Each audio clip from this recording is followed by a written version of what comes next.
T here, and it's time for T's Mortgage Hot Take. This week's topic on raising adults, getting good credit. We have 5 kids. Yes, 5. All adults, according to the government. And the older they get, the more I find a parent's job is never done. Only these days, instead of scraped knees and broken arms, it's become adulting 101. Although we taught them about finances while they were growing up, we found that we still needed those helpful conversations down the road, because decisions they make today will affect them for the next 10 years. Last year, I helped my daughter go from bad credit to good credit in 6 months by reinforcing the basics and helping her navigate her way out of the situation she found herself in. The goal should be to have 3 forms of great credit at all times. These could be in the form of major credit cards like Visa, MasterCard, etc., not store or gas cards. Loans or payment plans like for your car or furniture. Your student loans, and a home loan. With all of these options, remember, you really only need 3 forms of credit to maintain a great score, so feel free to pay off that extra debt you may have.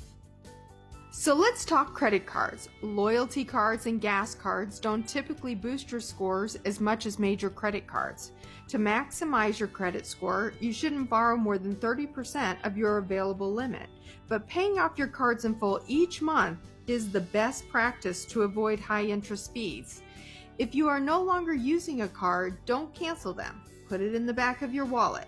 The longer a card is on your credit, the more your long-term debt score will increase. Just remember to make a small charge on the card every so often to keep it active. Finally, you don't need to accept every card that comes in the mail. When paying bills, credit cards or other, timeliness is an important factor in maintaining great credit.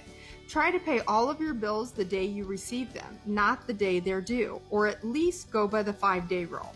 That means making sure every payment is made 5 days before it is due to account for processing time. And I always recommend paying $25 or more than the minimum.